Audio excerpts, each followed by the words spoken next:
Content warning. This episode contains references to war crimes and sexual violence. Incoming transmission. Welcome. This is True Spies, the podcast that takes you deep inside the greatest secret missions of all time. Week by week, you'll hear the true stories behind the operations that have shaped the world we live in. True Spies. You'll meet the people who live life undercover. What do they know? What are their skills? And what would you do in their position? This is True Spies. And there was this couple. She was in her wedding dress and he was in his tux. They were stepping over the rubble. They were going to get married in the rubble there somehow, as mortars were literally, landing all around. I'm Sophia Di Martino, and this is True Spies from SPYSCAPE Studios. Balkan Betrayals, Part 1. The Correspondent.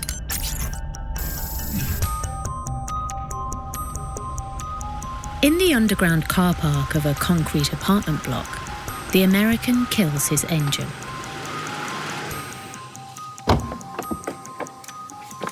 And if the security service happened to stumble across my car, even, at that point, they would probably assume that I'm in one of those apartment buildings and would spend the next, 3 hours looking for me in there.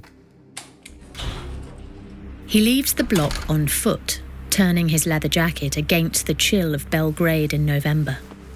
The locals use coal burners to stay warm, and the pollution hangs heavy in the air. They would toss the coal embers into the giant garbage dumpsters, so you had that smell as well. And so you just sort of turned gray and smelled like Belgrade after you were out on the street for a couple of hours. As he walks, shadows flicker in his peripheral vision. It's around 10 p.m. The streets are quiet, but it never hurts to watch your back. In Yugoslavia, the surveillance was not as intense as it was in Moscow. They just didn't have the resources. The risk was, because they had so few resources, they would just have people out, staked out in street corners or driving around, and so they might glom onto you 2 hours into your SDR just through bad luck. SDR? That's a surveillance detection route to you and me. Essentially, I would spend a couple of hours in my vehicle, which had diplomatic tags, so, were easy to spot by the local security service. And I would just make sure that I was black, meaning that I was not under surveillance. If at any point during my SDR, I determined that I was not black, that I was under surveillance, I would go to a store and not do anything to call attention to myself and then just return home, abort the meeting, in other words. Once the driving portion of the SDR was complete, he could proceed on foot to his meeting, which is where we find our true spy now. In a designated denied area, like Belgrade, where American spies are unwelcome guests, an SDR is an essential prelude to a brief encounter, a quick and quiet exchange of information between an agent and their handler. In other words, after we've both conducted our own SDR, surveillance detection routes, for several hours, we meet up late at night, somewhere out of view of people, and just talk for a few minutes. And who is our true spy? My name is H.K. Roy. I was a staff CIA operations officer for 13 years, from late 1983 until late 1996, then received additional specialized counter-surveillance or surveillance detection training, and was sent to Belgrade, Yugoslavia for the next 2 years. That coincided with the end of the Cold War, the Berlin Wall coming down, and then Yugoslavia transitioned from Cold War to Hot War. In this two-part story, we're following H.K. Roy onto one of history's unsung battlefields.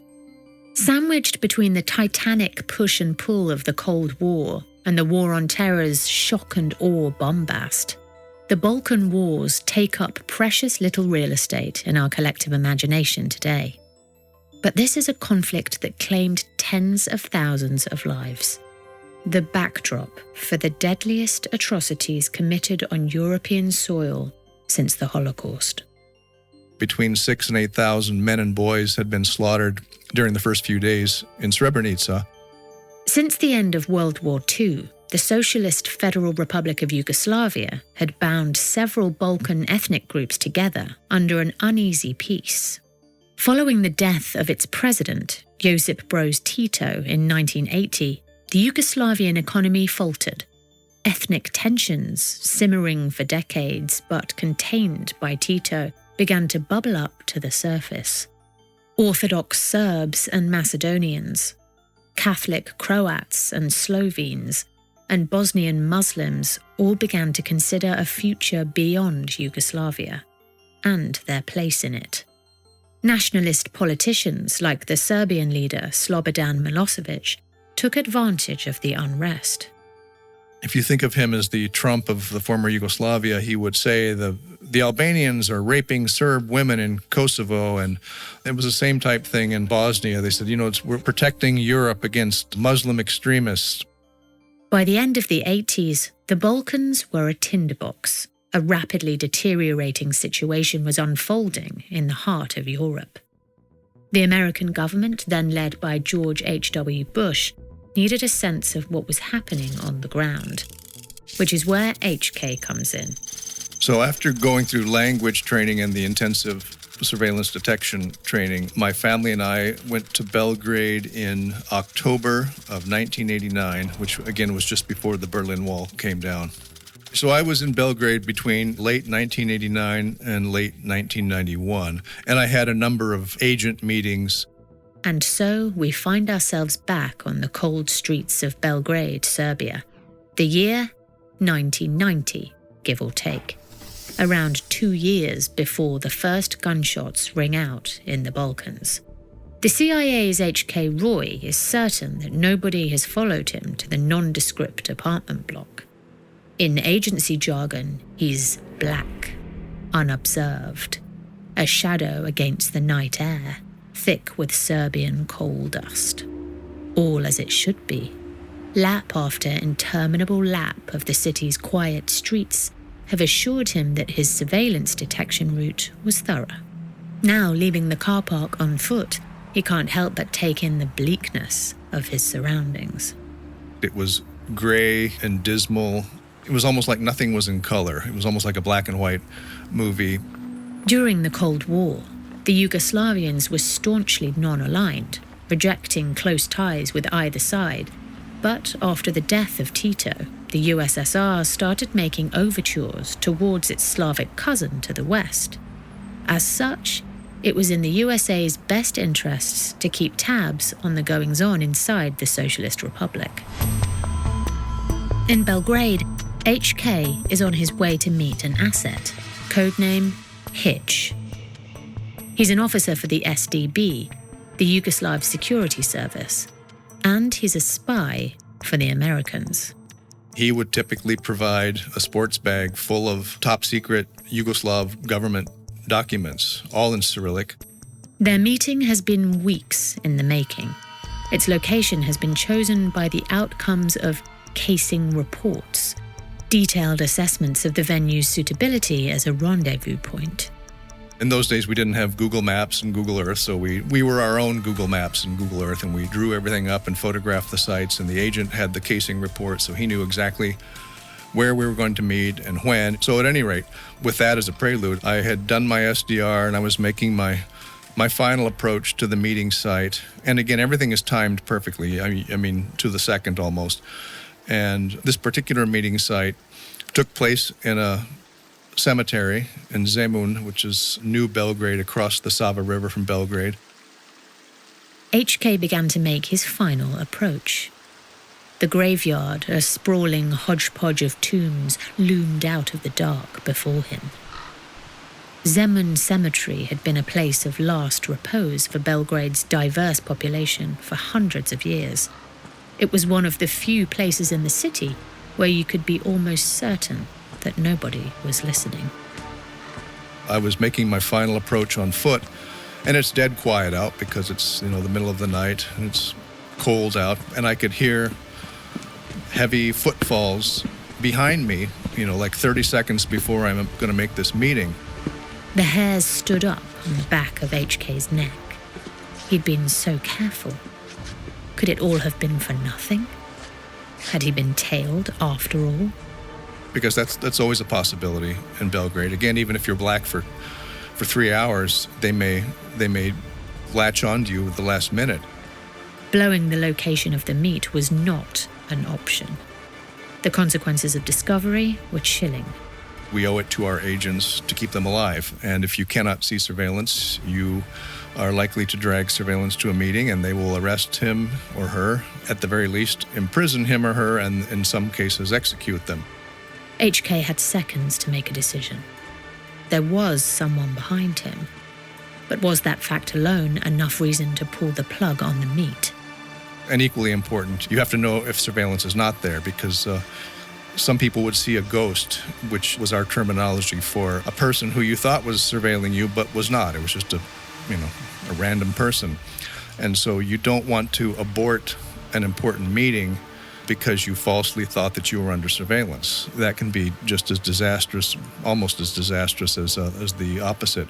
I had to decide right then and there, am I going to abort, in which case I would continue straight through the cemetery, or am I going to make the meeting, in which case I would veer right off down this cemetery footpath. HK thought back to his rigorous surveillance detection training. He made a decision. And I just trusted my training and my experience, and I made the meeting. I was confident that I was black, and sure enough, I was. The man behind me continued straight down the main cemetery sidewalk, and I veered off. Sweet relief. But he couldn't afford to let his guard down now. Wordlessly, he moved towards the still figure of his Yugoslav asset. And my agent was there, and I could see him silhouetted against the tombstone in the background, and we just stood there for a second, practically without breathing, just to both listen and make sure that the man continued on his way. And he did. Hours of preparation had made this moment possible. And it was a moment, nothing more. A hushed exchange of words, and the passing of a battered old sports bag from asset to handler. A bag full of state secrets. And he would pass me those, along with some notes that he would write up with last-minute breaking news. I would always have a few questions for him, again, for the latest breaking news on whatever might be happening. In that case, they were preparing to go to war. H.K. Roy takes the bag of papers and turns to leave the cemetery. I got the documents. We had our meeting. He went on his way, and now I have to make it back to my house.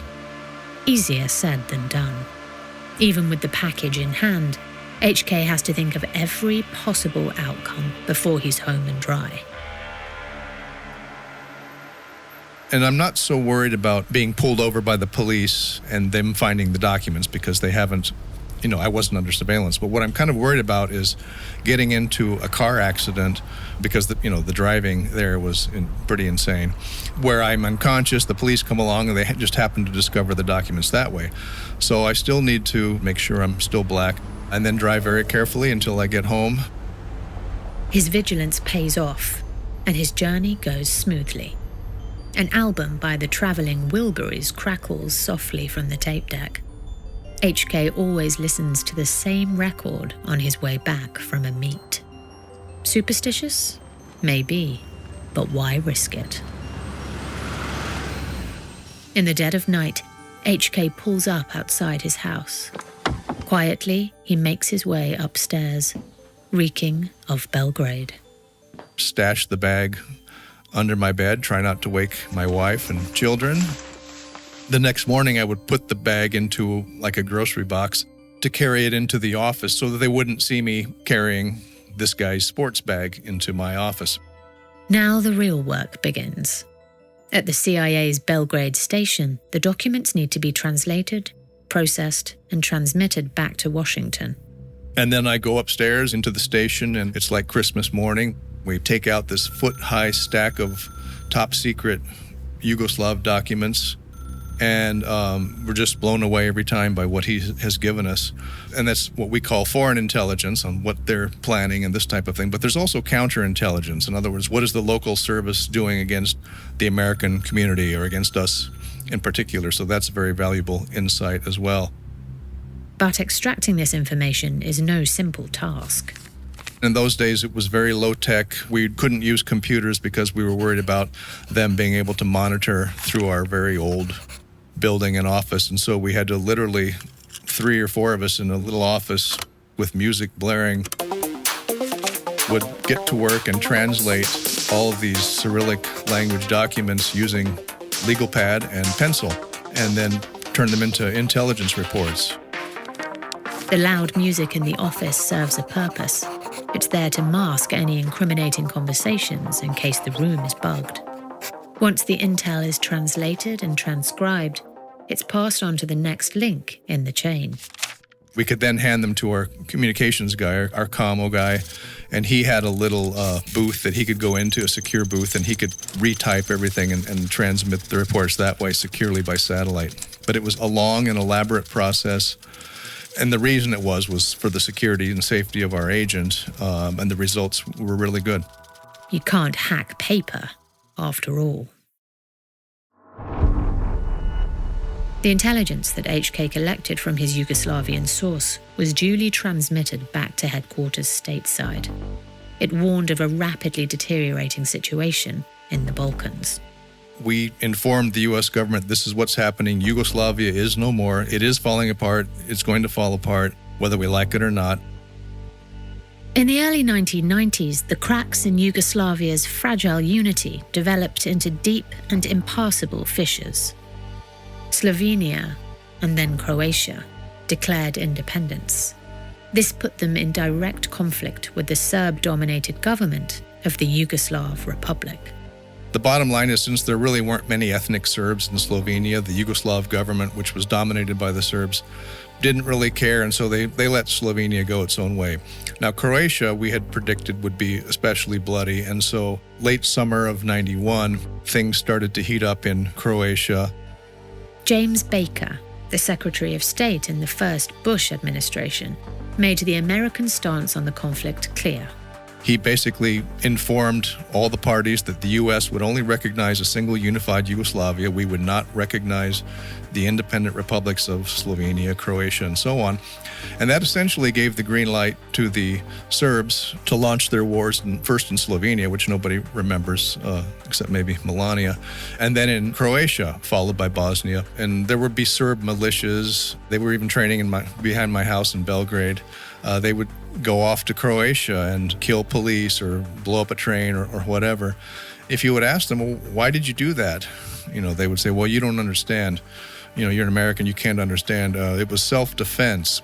If we hadn't gone and killed those 4 policemen who were standing there, they were going to kill us and our families. And it was that sort of mentality that you're up against. By the summer of 1991, the Croatian War of Independence was in full swing. It was kind of shocking because the Berlin Wall had come down and most of these countries were transitioning from communism to democracy, more or less, and they were doing so more or less peacefully. But in Yugoslavia, they were going the opposite direction. They were going into civil war and right in, close to the heart of Europe. While the USA had no intention of intervening at this stage, the CIA needed a presence in Croatia to monitor the ongoing conflict. H.K. Roy spoke the language, Serbo-Croatian, and he was already stationed in the Balkans. He was the obvious choice. And so I was sent up to Zagreb from Belgrade because I was in country. I had no military background other than the paramilitary training that we had at the farm. But I was sent off to this unique experience, sort of like a war correspondent, but also a CIA officer trying to still report intelligence from this war zone. HK's feelings on the assignment were mixed. I was excited, but I was also very nervous because, I'd never been in a war zone.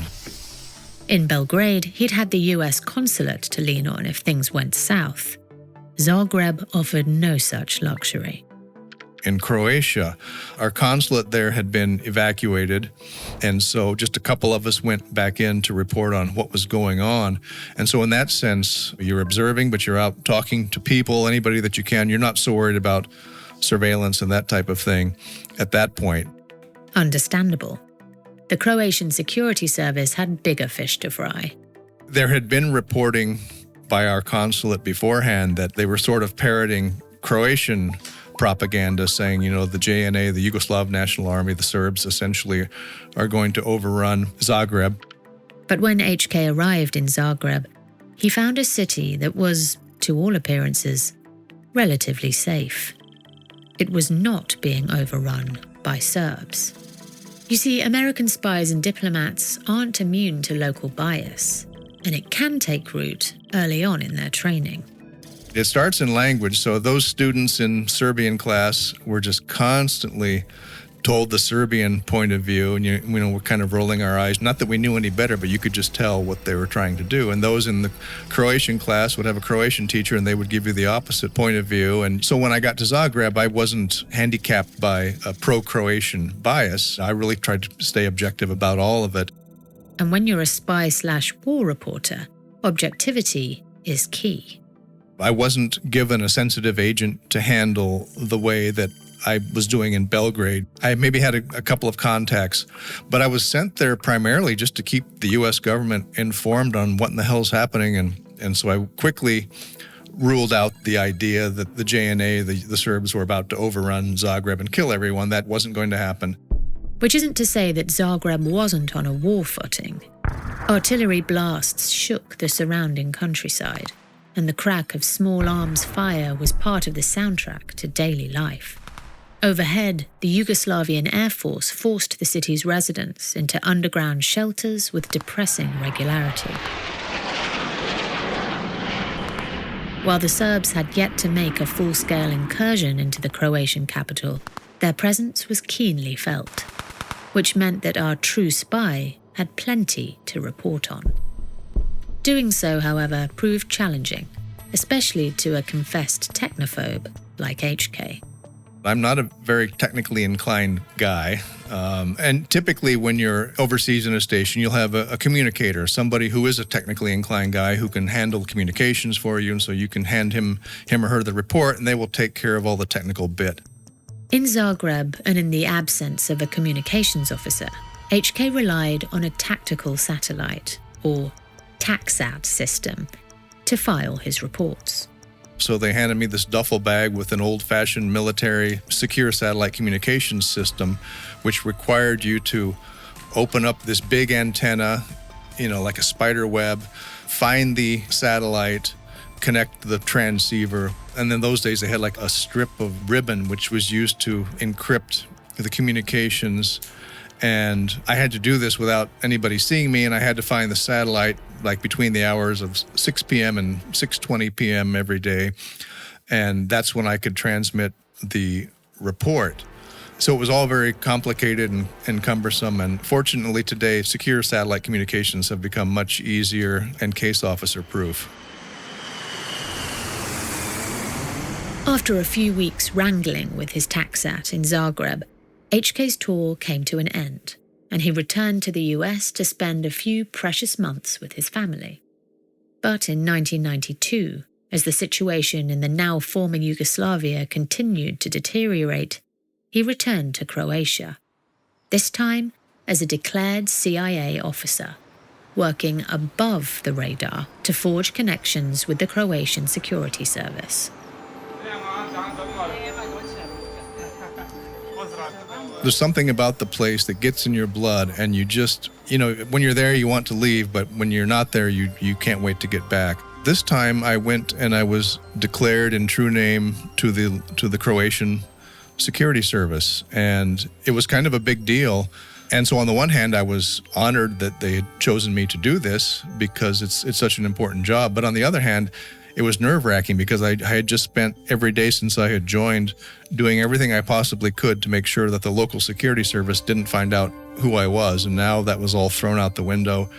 Here I am, and so you're no longer undercover, obviously. Operating out in the open has its perks. A better social life, for one. We would hang out at I think it was the Intercon Hotel, which was all blacked out, but the basement restaurant and bar were open. And so every night there would be Sky News reporters and foreign mercenaries and the rest of us hanging out, eating and drinking down in the underground restaurant bar of the Intercon Hotel. And so you would also talk to all those people. And it was a lot of fun. We'd watch Sky News, and often somebody who we were having dinner with would appear on the TV and a cheers would go up. One of HK's new friends was the head of the new Croatian security service, who was keen to show the American the realities of the war they were fighting. So they wanted to continue the I don't want to say brainwashing, but influencing to make sure that we saw things the Croatian way. That's always part of their job. These efforts included so-called field trips to the Croatian front lines. And they would take us out. There weren't a lot of vehicles, just a couple, and we'd take somebody's Audi and maybe one or two other vehicles. And for the most part, it was in territory that Croatia controlled. And one thing I remember is going to one front line in Croatia, and there were these long trenches that had been dug. I felt like I'd stepped back in time to a World War II, if not a World War I movie. They had these front lines that didn't move, and they were all dug in, and they had the old equipment. One of these field trips took HK to Mostar, an historic city then under Croatian control that was besieged by Serb forces. When I was in Mostar, it was a live fire zone, and there were mortars landing all over the place. And that's what struck me about my Croatian colleagues, was that they just shrugged everything off, and it was, hey, if it's 500 meters away, it's somebody else's problem. And it was like all in a day's work for them. The ordinary people of Mostar seemed to take the chaos in their stride. There was also a bombed-out Catholic church. I guess this was in the Croatian part of town. Totally bombed out, just destroyed. And there was this couple. She was in her wedding dress and he was in his tux. They were stepping over the rubble. They were going to get married in the rubble there somehow, as mortars were literally, landing all around. During his time in the region, HK was moved by the resilience of the people of the Balkans, their dark sense of humor, their stoicism in the face of death.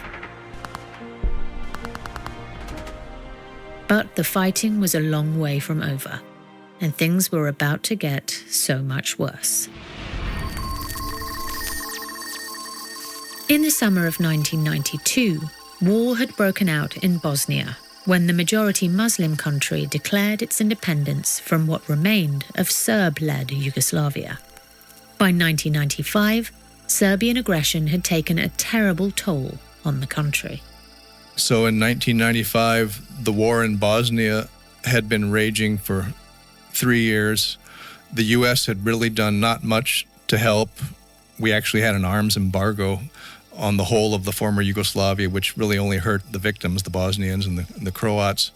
It was mass slaughter. There were rape camps. There were people starving. In Sarajevo, they were, eating rats and eating weeds because the city of Sarajevo was completely surrounded and cut off by hostile Serb forces. It was a humanitarian disaster.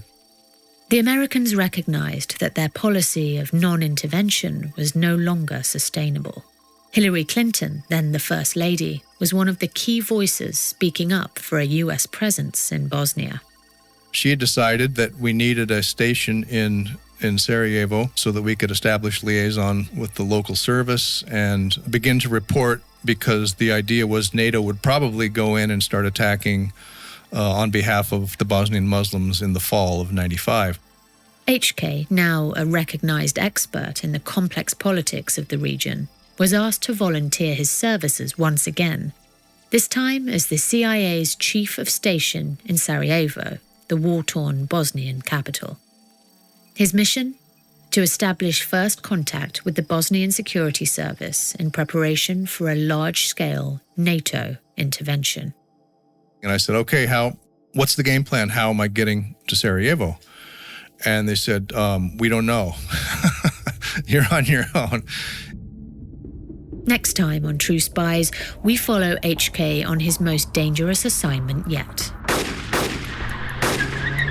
There weren't many cars on the road because of the constant sniper fire. So when I would drive to and from my daily meetings at the Interior Ministry with the head of the Bosnian Security Service, I would drive as fast as I could. Not that they were targeting me personally, just because they would shoot at anybody, the Serbs would shoot at anybody they saw. And in Sarajevo, trust is as scarce as silence. By the time I showed up in Sarajevo in July of '95, the Iranians were well established in Bosnia. In fact, we found out later that the Bosnian Interior Minister and the head of the Bosnian Security Service, Marko, my buddy, were completely under the control of the Iranian intelligence service. I'm Sophia Di Martino. Join us next time for the heart-stopping conclusion to True Spies, Balkan Betrayals.